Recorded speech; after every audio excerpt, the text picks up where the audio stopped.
When this was accomplished, and we had washed and eaten, Montgomery and I went into my little room and seriously discussed our position for the first time. It was then near midnight. He was almost sober, but greatly disturbed in his mind. He had been strangely under the influence of Moreau's personality. I do not think it had ever occurred to him that Moreau could die. This disaster was the sudden collapse of the habits that had become part of his nature in the 10 or more monotonous years he had spent on the island. He talked vaguely, answered my questions crookedly, wandered into general questions. "This silly ass of a world," he said, "what a muddle it all is. I haven't had any life. I wonder when it's going to begin. 16 years being bullied by nurses and schoolmasters at their own sweet will, 5 in London grinding hard at medicine, bad food, shabby lodgings, shabby clothes, shabby vice, a blunder, I didn't know any better, and hustled off to this beastly island. 10 years here. What's it all for, Prendick? Are we bubbles blown by a baby?" It was hard to deal with such ravings. "The thing we have to think of now," said I, "is how to get away from this island." "What's the good of getting away? I'm an outcast. Where am I to join on? It's all very well for you, Prendick. Poor old Moreau. We can't leave him here to have his bones picked. As it is, and besides, what will become of the decent part of the beast folk?" "Well," said I, "that will do tomorrow. I've been thinking we might make the brushwood into a pyre and burn his body, and those other things." "Then what will happen with the beast folk?" "I don't know. I suppose those that were made of beasts of prey will make silly asses of themselves sooner or later. We can't massacre the lot, can we? I suppose that's what your humanity would suggest? But they'll change. They are sure to change." He talked thus inconclusively until at last I felt my temper going. "Damnation," he exclaimed at some petulance of mine, "can't you see I'm in a worse hole than you are?" And he got up, and went for the brandy. "Drink," he said, returning, "you logic-chopping, chalky-faced saint of an atheist, drink." "Not I," said I, and sat grimly watching his face under the yellow paraffin flare, as he drank himself into a garrulous misery. "I have a memory of infinite tedium." He wandered into a maudlin defense of the beast people and of Miling. Miling, he said, was the only thing that had ever really cared for him. And suddenly an idea came to him. "I'm damned," said he, staggering to his feet and clutching the brandy bottle. By some flash of intuition I knew what it was he intended. "You don't give drink to that beast," I said, rising and facing him. "Beast," said he. "You're the beast. He takes his liquor like a Christian. Come out of the way, Prendick." "For God's sake," said I. "Get out of the way," he roared, and suddenly whipped out his revolver. "Very well," said I, and stood aside, half-minded to fall upon him as he put his hand upon the latch, but deterred by the thought of my useless arm. "You've made a beast of yourself, to the beasts you may go." He flung the doorway open, and stood half-facing me between the yellow lamplight and the pallid glare of the moon. His eye sockets were blotches of black under his stubbly eyebrows. "You're a solemn prig, Prendick, a silly ass.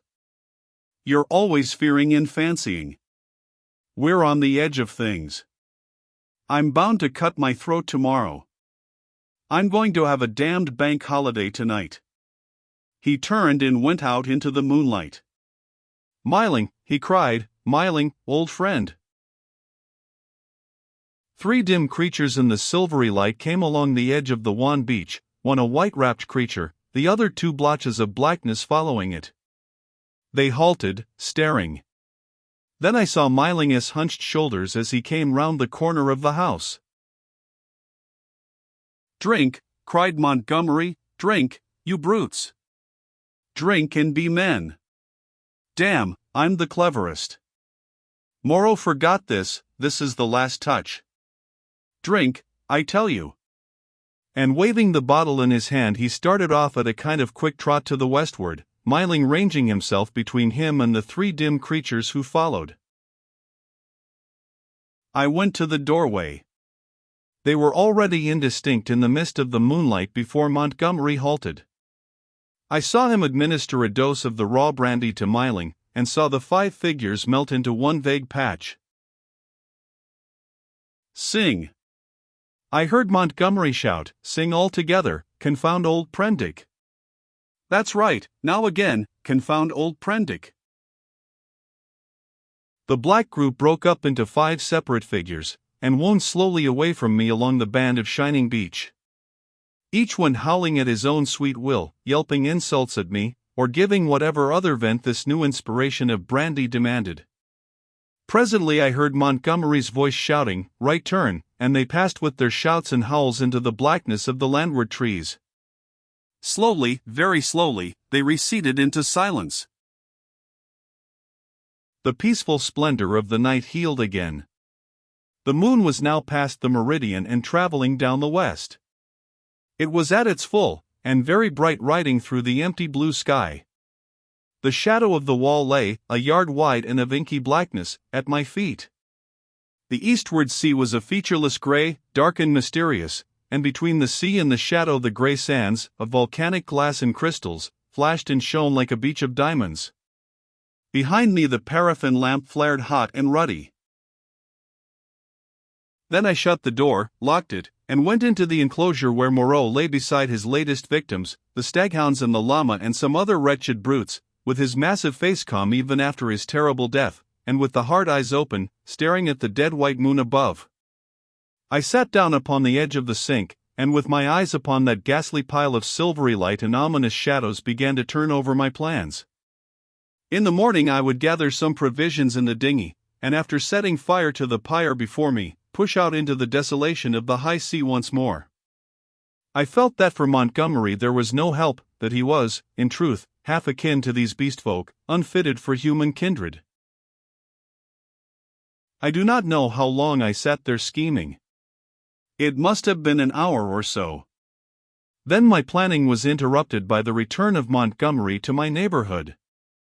I heard a yelling from many throats, a tumult of exultant cries passing down towards the beach, whooping and howling, and excited shrieks that seemed to come to a stop near the water's edge. The riot rose and fell. I heard heavy blows and the splintering smash of wood, but it did not trouble me then. A discordant chanting began. My thoughts went back to my means of escape. I got up, brought the lamp, and went into a shed to look at some kegs I had seen there. Then I became interested in the contents of some biscuit tins, and opened one. I saw something out of the tail of my eye, a red figure, and turned sharply. Behind me lay the yard, vividly black and white in the moonlight, and the pile of wood and faggots on which Moreau and his mutilated victims lay, one over another. They seemed to be gripping one another in one last revengeful grapple. His wounds gaped, black as night, and the blood that had dripped lay in black patches upon the sand. Then I saw, without understanding, the cause of my phantom, a ruddy glow that came and danced and went upon the wall opposite. I misinterpreted this, fancied it was a reflection of my flickering lamp, and turned again to the stores in the shed.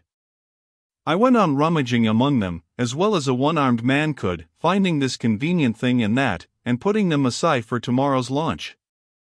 My movements were slow, and the time passed quickly. Insensibly the daylight crept upon me. The chanting died down, giving place to a clamor, then it began again, and suddenly broke into a tumult. I heard cries of, "More! More!" a sound like quarreling, and a sudden wild shriek. The quality of the sounds changed so greatly that it arrested my attention. I went out into the yard and listened. Then, cutting like a knife across the confusion, came the crack of a revolver. I rushed at once through my room to the little doorway. As I did so, I heard some of the packing cases behind me go sliding down and smashed together with a clatter of glass on the floor of the shed. But I did not heed these. I flung the door open and looked out. Up the beach by the boathouse a bonfire was burning, raining up sparks into the indistinctness of the dawn. Around this struggled a mass of black figures. I heard Montgomery call my name. I began to run at once towards this fire, revolver in hand. I saw the pink tongue of Montgomery's pistol lick out once, close to the ground. He was down. I shouted with all my strength and fired into the air. I heard someone cry, "The master!" The knotted black struggle broke into scattering units, the fire leapt and sank down. The crowd of beast people fled in sudden panic before me, up the beach. In my excitement I fired at their retreating backs as they disappeared among the bushes. Then I turned to the black heaps upon the ground. Montgomery lay on his back, with the hairy gray beastman sprawling across his body. The brute was dead, but still gripping Montgomery's throat with its curving claws. Nearby lay Myling on his face and quite still, his neck bitten open and the upper part of the smashed brandy bottle in his hand.